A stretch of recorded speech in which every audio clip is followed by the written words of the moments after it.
I am Holocaust survivor Ben Lesser. I am a 94-year-old and you can ask me anything. Edit. Some people have commented on the cross-shaped medal I am wearing in my photo. I was recently honored by the Republic of Germany with their Order of Merit. I wear that medal with pride. You can learn more about the medal and story here. Link. My name is Ben Lesser and I am a 94-year-old survivor of Nazi death trains, death marches, and camps including Auschwitz and Dachau. Now I am here to prevent the world from developing amnesia and help young people live lives that matter. I was here back in 2015 and had a wonderful time answering your questions. Reddit even made a great video about it. Link. I'm back today with my daughter Gail and grandson Adam R. Ben Lesser_grandson to answer more questions about my life, the Holocaust, the world today, and how people can live lives that matter. AMA. Proof. Link. More about me. I am Ben Lesser and I am the founder of the Zachar Holocaust Remembrance Foundation. I was born in Krakow, Poland in 1928.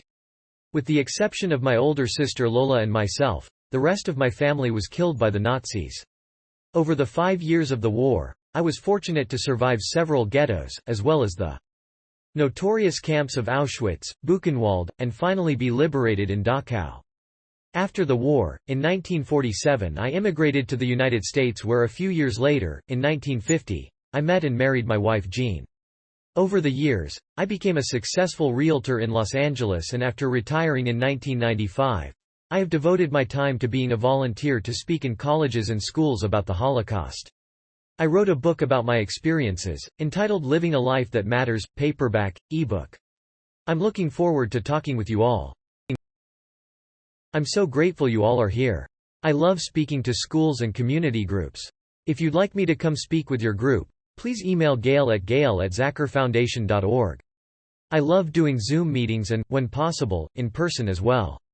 We have a free Holocaust education curriculum that is being used by thousands of teachers around the world. You can learn more about that here. Link. Also, if you want to take a stand online against hatred, bullying, and intolerance, I encourage you to shout out. We are trying to get 6 million shout-outs for the 6 million silenced voices. Learn more here. Link. Hi Mr. Lesser, throughout your life have you found examples of the old adage of, those who forget history are doomed to repeat it? Yes, in fact I write about this a bit in my book. It's true. There have been holocausts against many different people around the world. It's important that the world doesn't develop amnesia. That's why I have dedicated my life to sharing my story and the stories of other survivors so that people remember that this real and that it happened to real people. I named my foundation Zachar, which is the Hebrew word for remember, because every generation must relearn the consequences of hatred and bigotry. We developed a curriculum to help teach this for generations to come. Link. Good morning. Thank you for doing this. It's become common to hear words like genocide and fascist these days with the rise of populist authoritarians. Is there any validity to this, or is it overblown? If it's valid, what are the most concerning parallels you see in current events? I don't see a parallel in current events.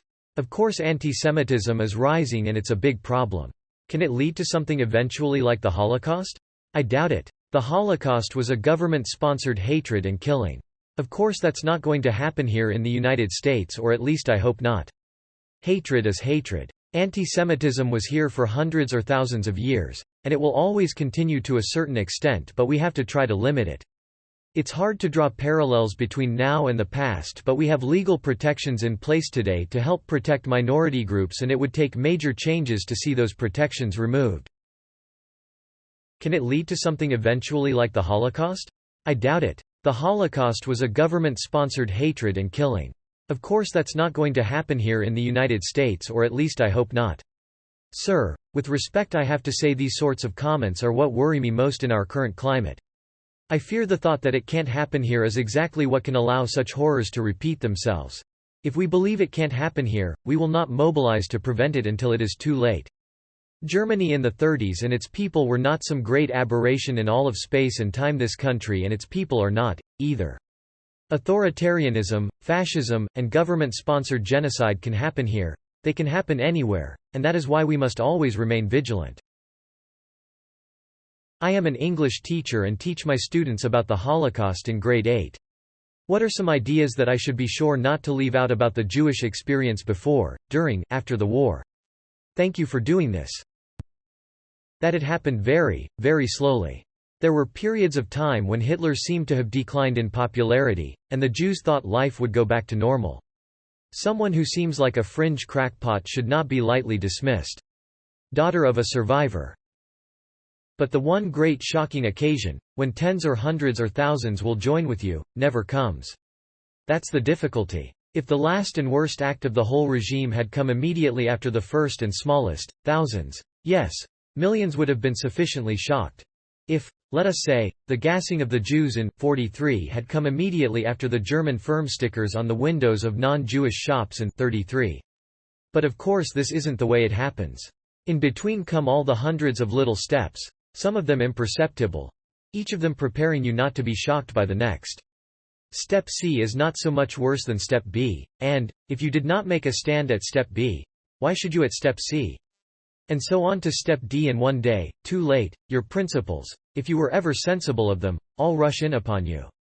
The burden of self-deception has grown too heavy, and some minor incident, in my case my little boy, hardly more than a baby, saying Jewish swine, collapses it all at once, and you see that everything, has changed and changed completely under your nose.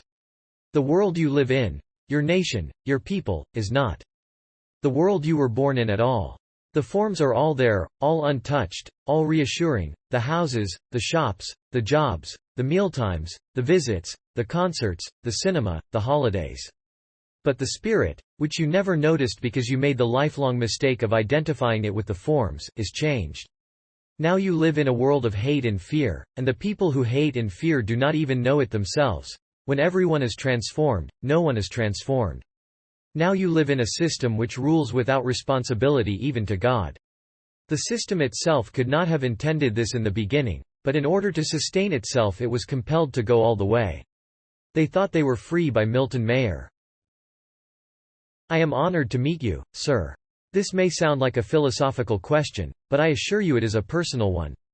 How can you go on? How can you live a good life, knowing that there is so much evil and hatred in the world?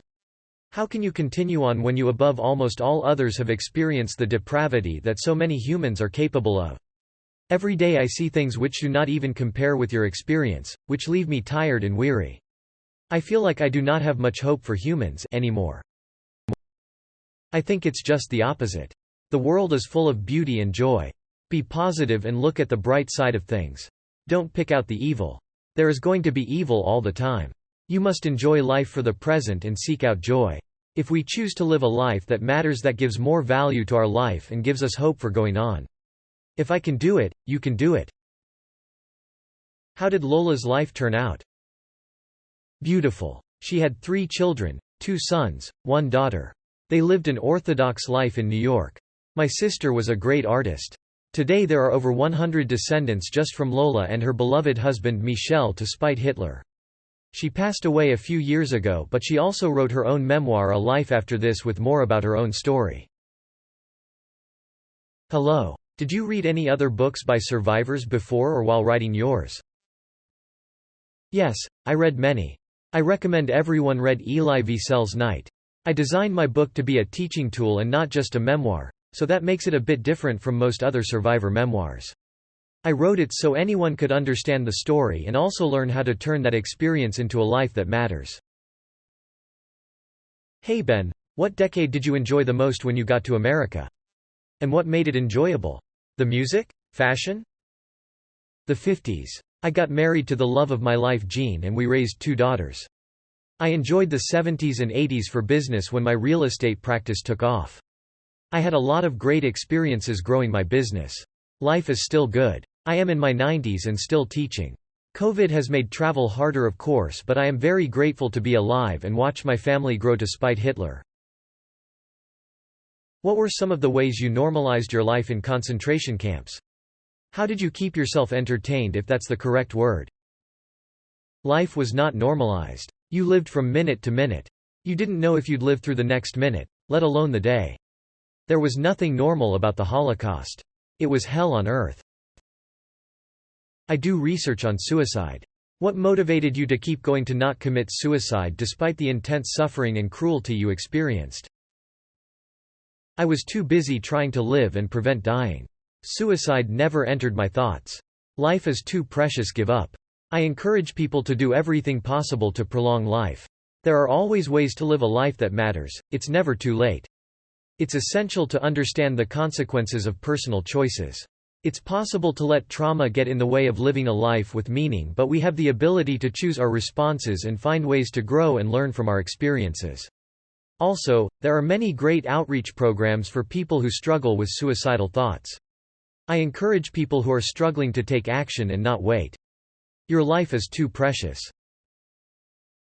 Thank you for doing this, sir. Can you describe how you felt when you were liberated in Dachau? Were you trepidatious that the Allies were there for harm you? Or did you recognize that they were there to help? I recognized that they were there to help. They looked like angels to us. We kissed their boots. We were not scared, we were overjoyed. Can you share your feelings on Holocaust deniers and how you might cope with knowing someone like this? Holocaust deniers know the truth. They feel that if they say a lie long enough, people will believe it. Unfortunately, some youngsters will believe it. Nothing in history has been as documented as the Holocaust. How could they deny it? Even the German government doesn't deny it. They have records and photos. The deniers are hoping that if they repeat the lie long enough, the lies will win. Hi Mr. Lesser. Thank you for doing this. I haven't read your book yet, just ordered it. But I have a question about your experiences immediately after the camps were closed. Primo Levi wrote about the awful treatment by Polish civilians and total lack of humanitarian assistance. Was this your experience? Be well. Bagjo. Personally, no. I did not experience it, but I know of it and that it existed. Immediately after the war, one was in a coma for 2.5 months at St. Attilian in Germany. When I woke up, everyone was friendly and helpful, and I was in a community of survivors. I stayed in Germany until 1947, when I moved to America, and did not go back to Poland for a few years. Hello sir, thank you for your book and speaking out. My question is, when did you realize Jews were in serious trouble and couldn't get out? And what advice do you have for those of us facing increased authoritarian politicians today? Were you ever able to forgive the people that did this to you? Never. No, I can never forgive the perpetrators of the Holocaust. I don't hold the German public responsible, but the individual perpetrators I can never forgive. I have spent a lot of time with descendants of Nazis, including children and grandchildren of death camp commanders.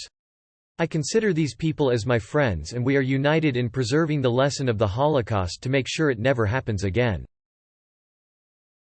You are very fortunate to have had that experience. I started the Zacher Holocaust Remembrance Foundation specifically because I know that when survivors like me are gone, it's only going to become harder to prevent the world from developing amnesia. I am very optimistic about the role of technology in helping keep our stories alive. A few years ago, I was a part of an interesting program called Storyfile where they recorded me telling my story from multiple directions. Now anyone can ask me a question virtually online and you can hear my answer back to you. It's amazing. You can see more about it here. Link. I am not the only survivor to have been recorded like this, and there are lots of wonderful programs dedicated to capturing and preserving the stories of survivors like me. Unfortunately, it's a battle against time, so the more stories we can capture and the more students I can speak to while I still can, the better. At some point, this will be out of my hands. It will be up to the next generation to keep the flame alive and keep telling and retelling the stories to prevent the world from developing amnesia. This goes beyond stories of the Jewish Holocaust. All people have stories to tell that get lost with each generation. Hopefully, between technology like Storyfile and motivated youngsters, we can keep it alive.